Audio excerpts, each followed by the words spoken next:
America, China రెండూ దగ్గరయ్యాయి. America అధ్యక్షుడు చైనాలో ఉన్నాడు. వీళ్ళిద్దరి స్నేహం మన మీద ఎలాంటి ఎఫెక్ట్ చూపిస్తుందంటారు? అమెరికా, చైనా దగ్గరవడం అంత సులభం కాదు. ఎందుకంటే అనేక అంశాలపైన 2 దేశాలే కాంపిటీటర్స్. ముఖ్యంగా ఇప్పుడు artificial intelligence, advance manufacturing, semi conductors, అత్యాధునిక సాంకేతిక పరిజ్ఞానంలో అమెరికా, చైనాయే ప్రధానంగా పోటీదారులు. అందువల్ల అంత సులభంగా 2 దేశాలు కలుస్తాయనేది క్వెషనే.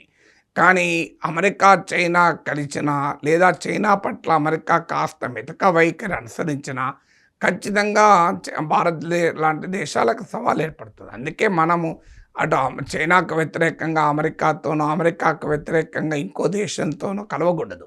మనము స్ట్రాటజిక్ అటానమీ, వ్యూహాత్మక స్వయం ప్రతిపత్తి ఉండాలి.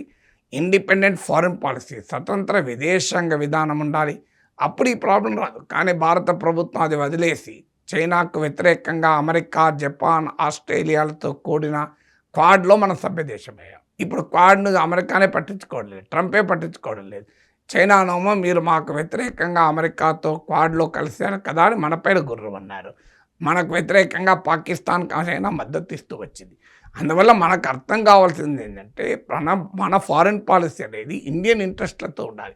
అమెరికన్ ఇంట్రెస్ట్ల కొరకు మన ఫారిన్ పాలసీ తీసుకుంటే ఇలాగే ఉంటుంది. ఇప్పుడు వెస్ట్ ఏషియాలో అదే జరిగింది.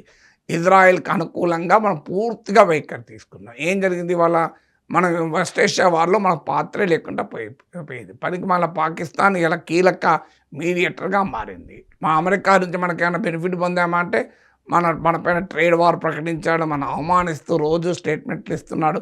అందువల్ల ఎప్పుడైనా ఫారిన్ పాలసీ నేషనల్ ఇంట్రెస్ట్తో ఉండాలి. కానీ అమెరికా అంటే మాకు అనుకూలం ఐడియాలజికల్గా, చైనా అంటే వ్యతిరేకం ఐడియాలజికల్గా. అమెరికా, చైనాకు మధ్య ఏం ఐడియాలజికల్ కామనాలిటీ ఉంది? వాళ్ళు ఎందుకు కలుస్తున్నారు? సో వాళ్ళ అవసరాలు వాళ్ళని కలుపుతున్నాయి. మన అవసరాలు మనం ఎవరితో కలిసి ఉండాలి, ఎవరితో విడిపోవాలి డిసైడ్ చేసుకోవాలి.